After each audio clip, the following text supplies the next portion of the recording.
Welcome to the Pharmacy Marketing Simplified podcast, part of the Pharmacy Podcast Network. Pharmacy Marketing Simplified focuses on easy and proven marketing tips from pharmacy owners and industry experts to leverage in your independent pharmacy business. This podcast is all about pharmacy marketing and how to be successful in today's competitive marketplace.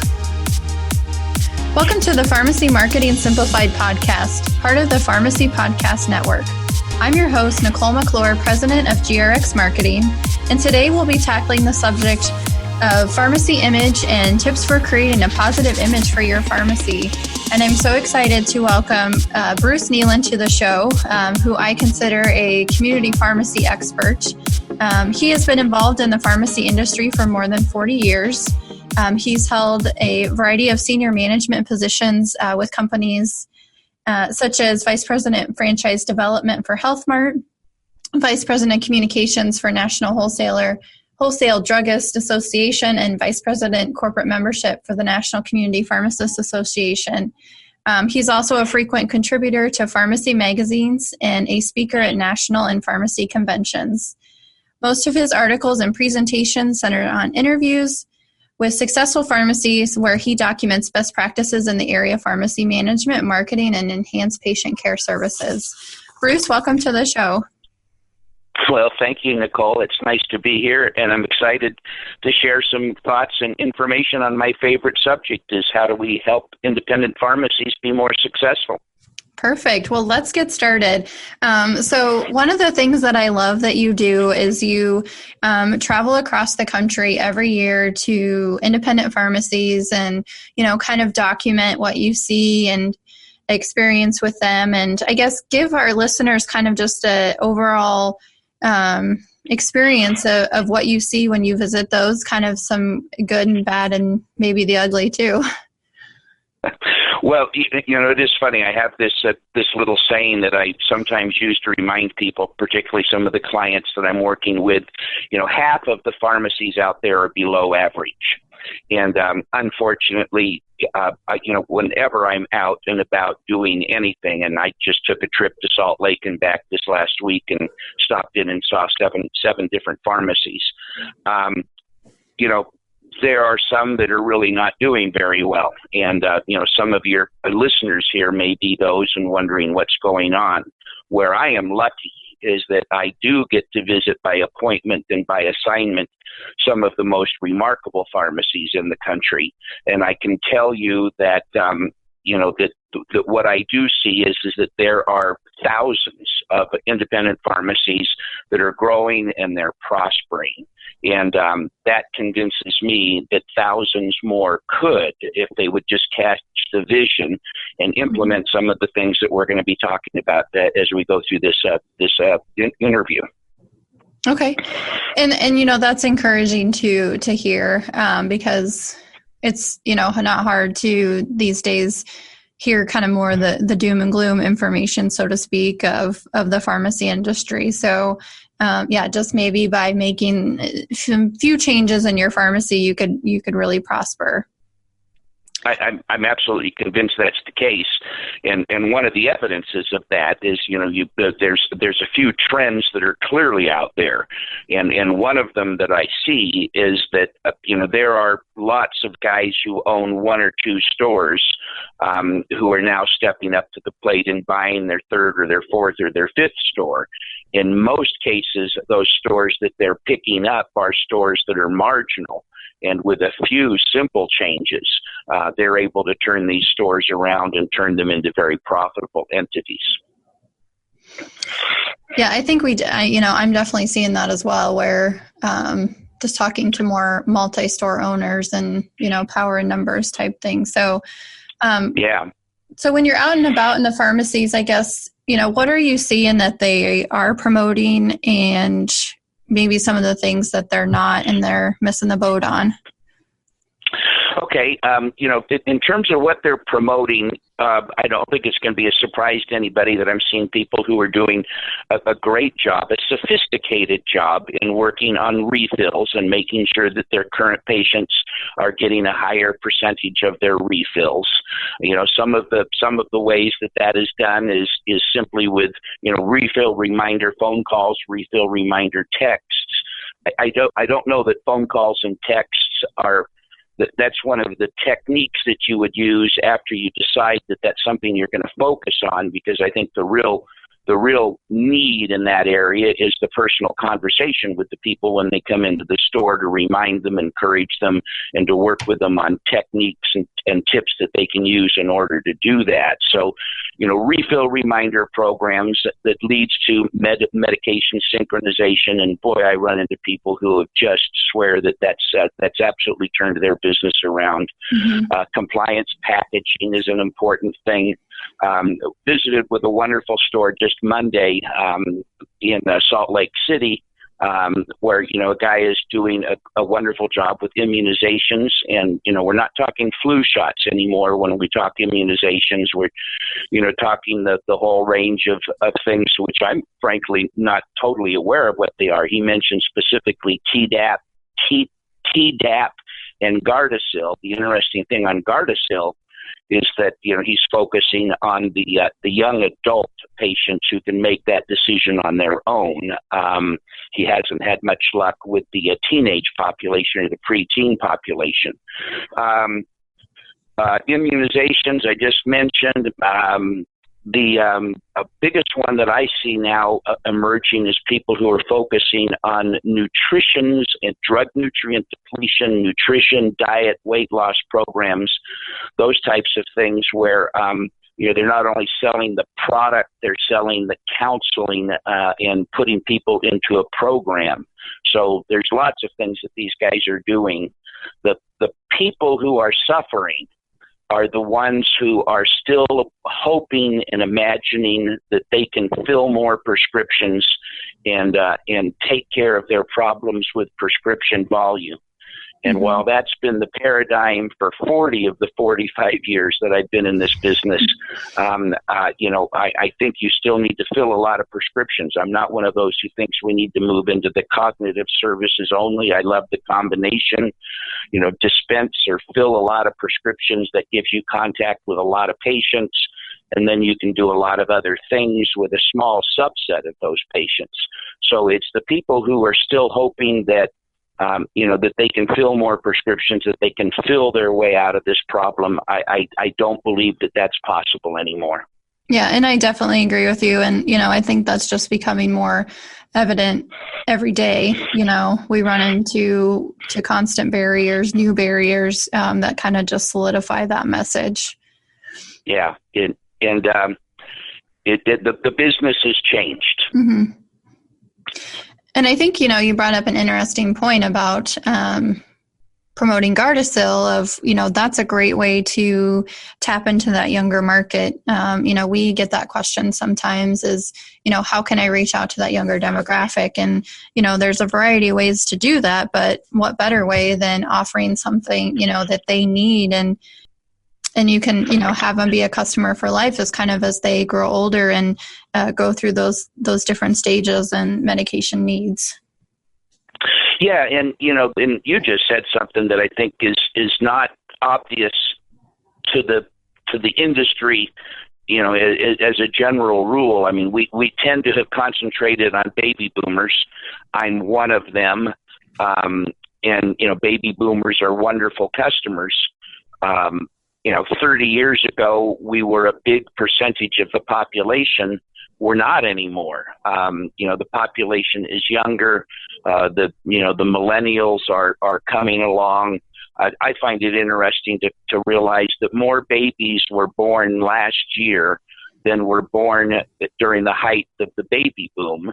Now, when the baby boom happened in the 40s and 50s, it was a huge percentage of the population.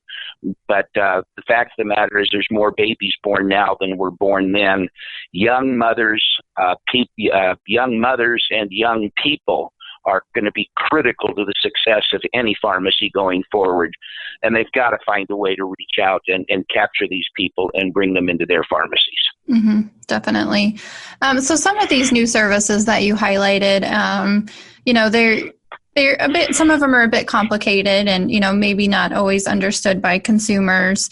And, as you know, pharmacy has their own kind of sub-language of acronyms and shortened sentences that you can use. But we often at times have to remember that everyday person doesn't really understand what we're talking about. So I guess kind of give some tips of, why it's important, or, how the pharmacists and their staff can explain these types of services in simple terms.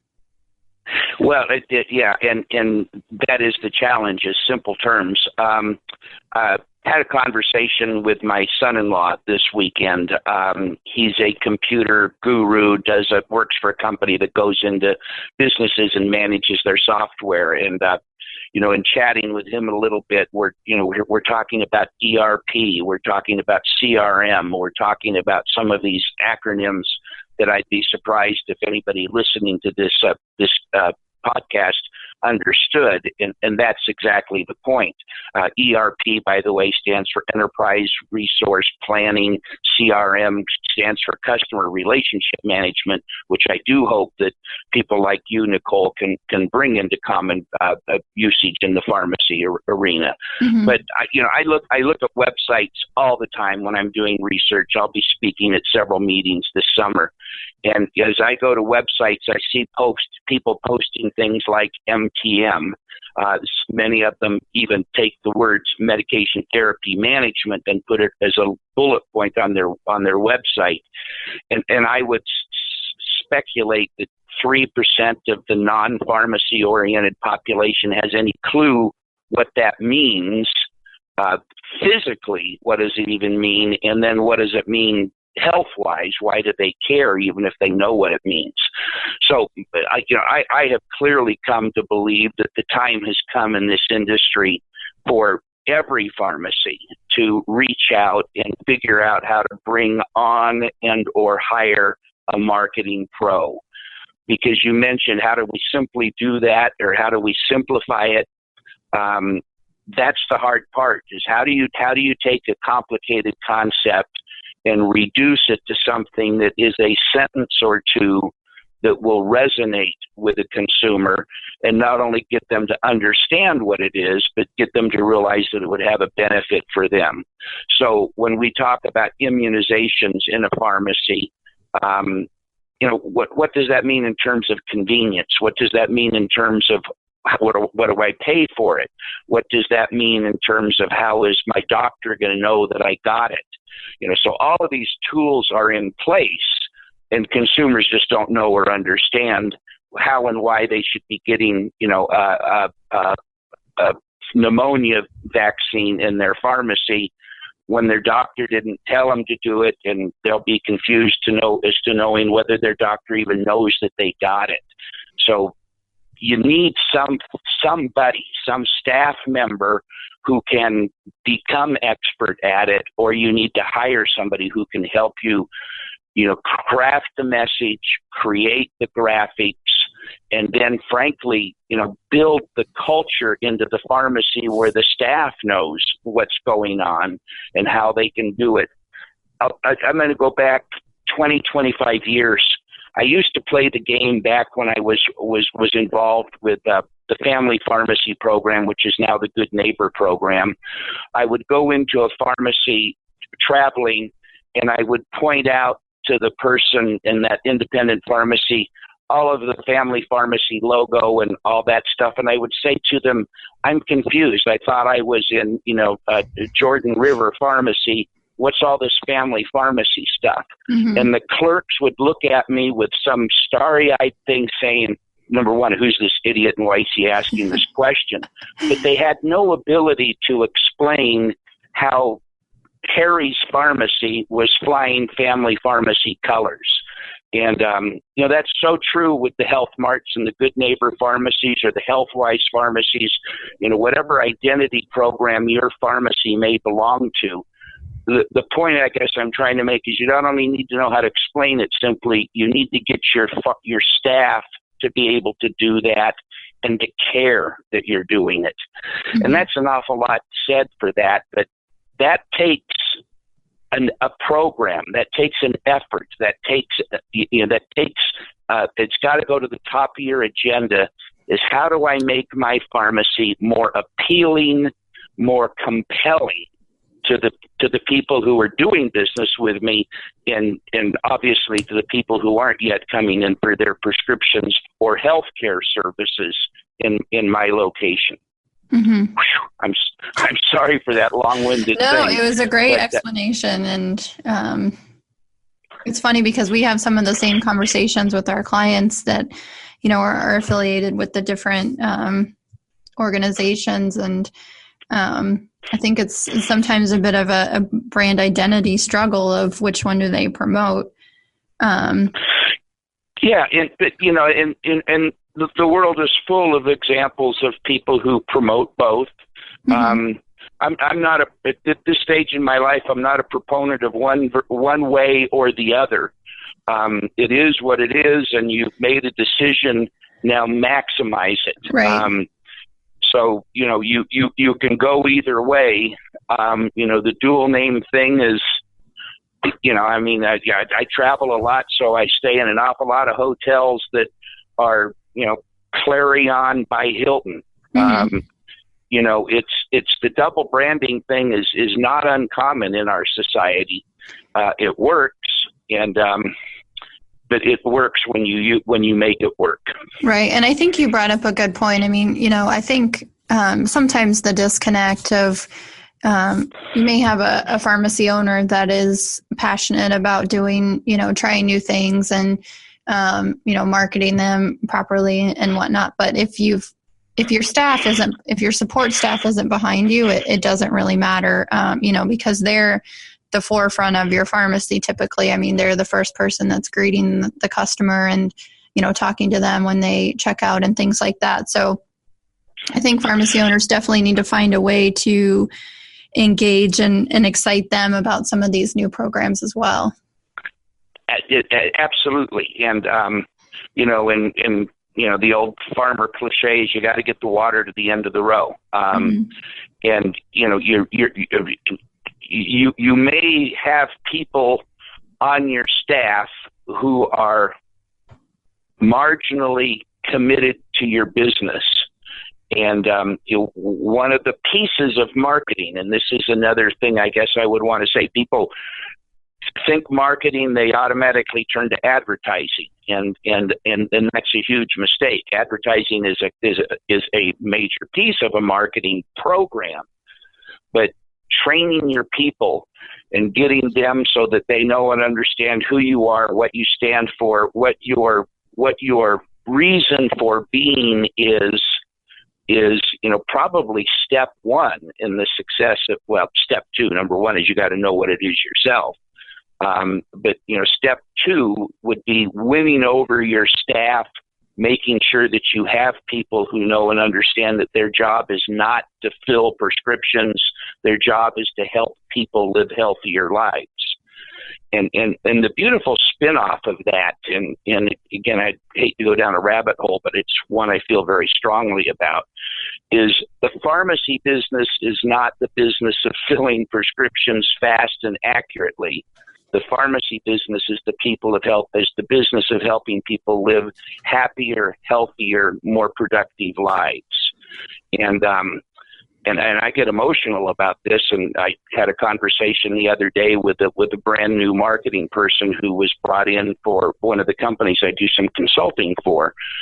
And I tried to help her catch a vision of that. Her job is not to make pharmacists successful. Her job is to help pharmacists make people healthier.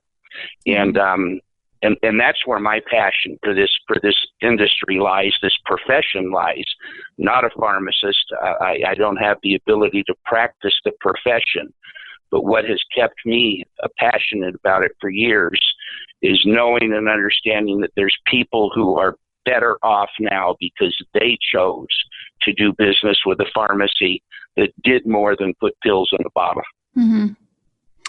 Yeah, excellent point. And I think, what you said just kind of resonates with all of us. I think that's probably why a lot of us got into this industry is for that passion. And, that's why GRX Marketing is here, because we have a real passion for helping independent pharmacy owners. So, I mean, it's easy to fall in love with this profession when you see somebody, really come into a pharmacy and be relieved or pleased that the pharmacist helped solve a problem that had been a major one in their lives. Mm-hmm. Definitely. So you kind of touched on earlier that, marketing is not just advertising, and, that's something that we definitely advocate for as well. I mean, it's so much more. Marketing is such a broad term these days. But if you asked an independent pharmacy owner, what is marketing, what do you think their response would be, and kind of what are they doing right with marketing, and maybe what are they doing wrong? Yeah, I mean, the first thing, and this is a real recent example, is marketing is something that I don't have time to do. Mm-hmm. Marketing is expensive, and marketing is advertising. I mean, those would be the three most common things that come up when I try to have a conversation around it. So number one is if it's expensive, you're not doing it right. You need to look at your marketing dollars, as an investment, and you need to be able to determine whether or not that investment is generating a return. So, I mean, I hate to say first, second, or third. I don't know what's more important, but the major concept that I would want them to grasp is marketing is everything that you do that appeals to people in your area. And that steps back to some of the classic, the exterior appearance of your store, the interior cleanliness. Is it clean? Is it well laid out? Have you paid serious attention to the assortment of items that you put in your pharmacy? I walk into pharmacies all the time where you walk down a row of OTC shelving, and there's 6 or 8 inches of empty space between one product or another. Product is there, one item deep. It's clear that the guy doesn't have the right merchandise in the store. It's not selling, but he keeps it on. He keeps it on the shelf. And the first thing that does to me as a consumer when I walk in is say, geez, is this guy ready to go out of business? So that it's the appearance, the impression that you make. We chatted a little bit about the employees. Are they cheerful? Are they there? Are they visible? Have they been trained to know how to deal with customers? And this is an art. I mean, there's different ways that you can train your people to do stuff, and that flows back to your personality and your definition of who you are. So marketing is the sum total of all of those things.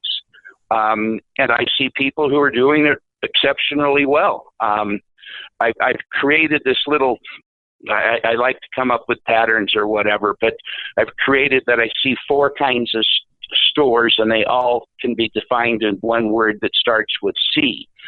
I see stores that are conventional. Those would be the 15 to 2,000 or to 5,000 square foot stores where they're selling OTCs and candy and greeting cards. I mean, that's the conventional image of a pharmacy.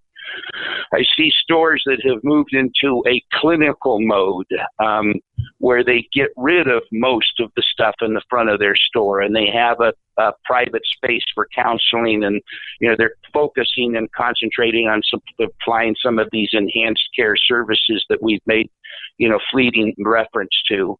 I was in a wonderful store in Panguitch, Utah just yesterday that clearly comes under the category of cute. I mean, the guy's selling flowers, he's selling toys, he's selling candy. He's got, displays up, that support these things. So it's a cute store, and it's just a pleasant place to go. And then I was in a store last Thursday that I would classify as crummy. It's just dirty. The light, you got burnt out lights. You got, so marketing is, pick something and then pull everything you can to support that image that you're trying to create. And I would suggest that nobody would want to consciously create the crummy image, but people are doing that, frequently doing that. And, you have to sit down, you have to talk with your staff, you have to figure out, where do we want to be? How are we going to get there? We have very limited resources.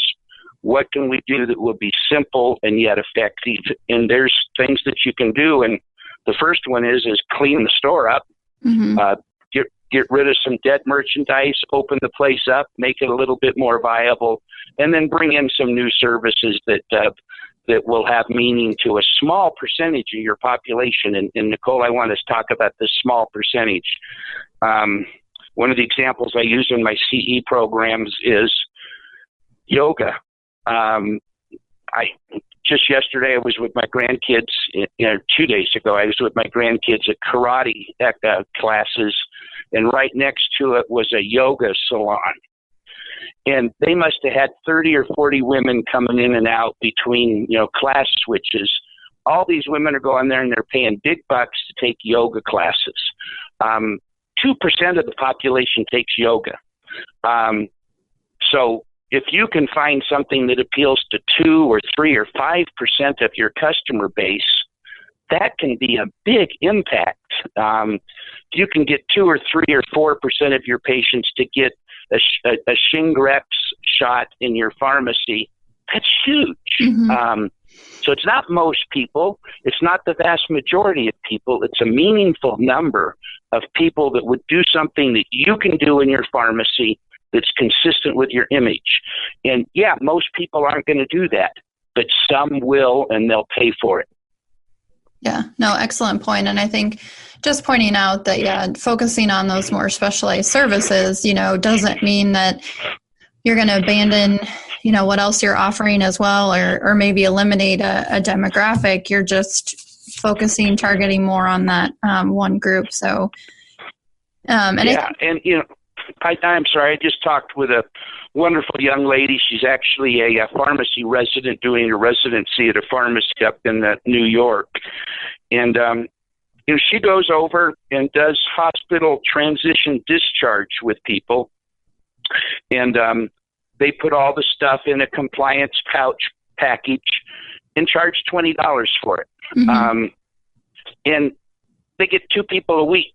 I mean, it's not like this is a big deal, but 2 people a week over a year at $20 a package makes a difference in your bottom line. And they're now the pharmacy in the area that does this, and the people in the hospital know about it, and they talk about the pharmacy. So there's serendipity plays a big role in your success.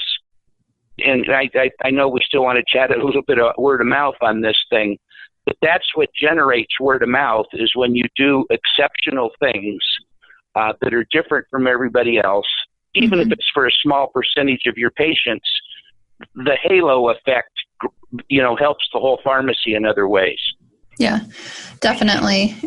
Just kind of some of that, thinking outside the box and what other markets can you capture? And it doesn't always necessarily have to be directly healthcare related. You could partner with some other type of business in your community and, grow that way as well.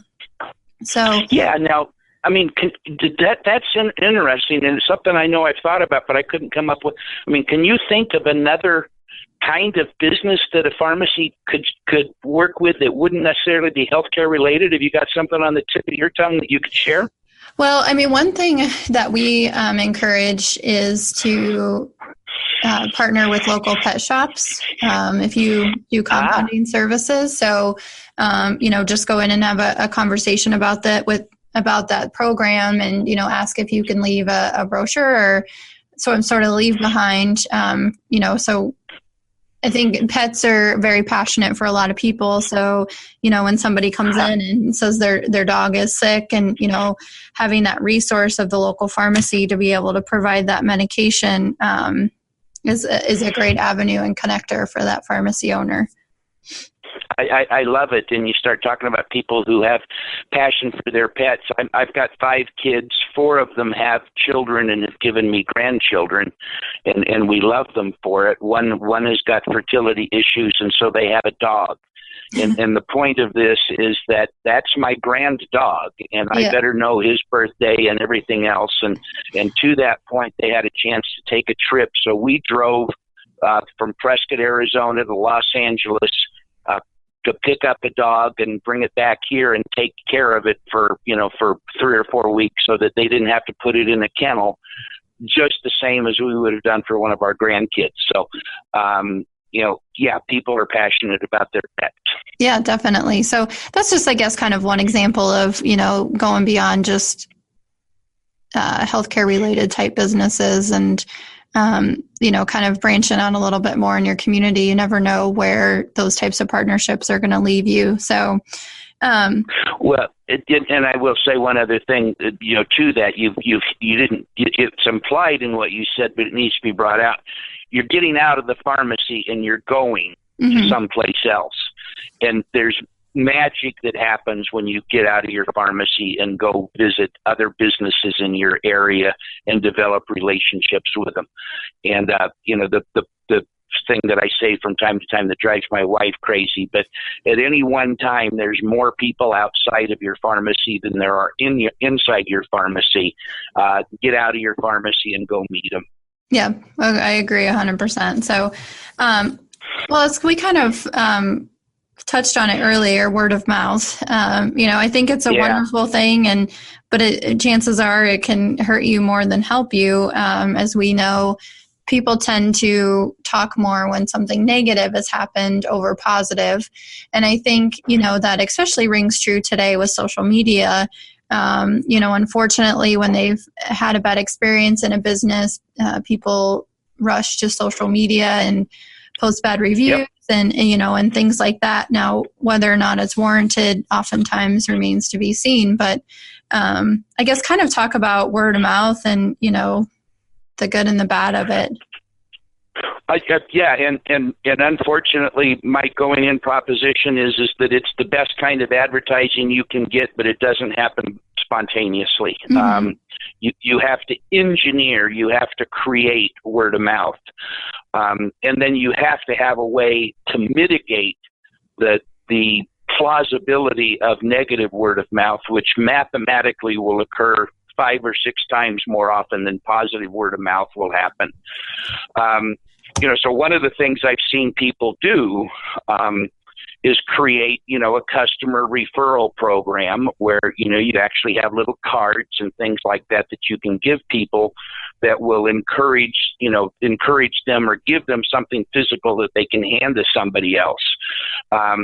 The word of mouth thing is implied again when you're doing shingle shots, when you're doing the adherence packaging, when you're, I work for a client and that has this program where they make phone calls to people on their birthdays. And every time I end up visiting with people who are using that particular company's name, product, they talk about how somebody picked up a customer because somebody told their neighbor they were so thrilled that that their pharmacy called them and wished them happy birthday. So you've got to be doing things that are above and beyond the norm in order to create it. And then you have to make it easy for somebody to talk about you. And I love the little cards that you can give them that they can hand to somebody that will take $10 off or give them a free pound of fudge or whatever it is that you've got that that would be designed to appeal to people. But you have to have a program. The other thing that you have to have a program for is what do you do when you have disappointed somebody? So somebody on your staff has got to be watching social media to see when somebody is talking about you, and then you've got to have a program for reaching out to that person, finding out what happened, apologizing, and then making good in some way, shape, or form. So it's a circular thing. You have to do something worth talking about. You have to make it convenient for people to talk about you. When something goes wrong, you're out of stock. Whether it's your fault or not, the pharmacy is the one who's taking the credit for the fact the prescription didn't come in from the doctor, that your insurance company doesn't pay for it. How do you explain, apologize, and then have some kind of program for mitigating that? And again, I don't know that it needs to be clinical. Scott Patterson owns a couple pharmacies in Kansas. He does have fudge. He does have a coffee bar. He has these little wooden nickels that he hands out at the pharmacy when something goes wrong, that the patient's irritated by or inconvenienced by. He gives them one of these wooden nickels when they can go get a cup of coffee or they can get an ice cream cone. Mm-hmm. But that's something that he does. It fits his personality, his style. So it's a whole program you have to have. And I'll pat you on the back. I think you need to hire or have somebody on your company who can think these things through and then help get them implemented in the store and driven all the way through so that they can become part of the culture of the pharmacy. Does that make sense? Yeah, absolutely. Because like you said, you have to prepare kind of in advance, because usually when these negative situations come up, obviously they're going to come up out of the blue, unexpected most of the time. And if you're not ready for it, if you're kind of flailing around or, it takes you a week to get back to the customer, things like that, because you're trying to figure out what to do. I mean, that's critical time that has passed to really kind of salvage that relationship with the customer. So it's important to have a plan in place and know what you're going to do when those situations come up and how you're going to act on it.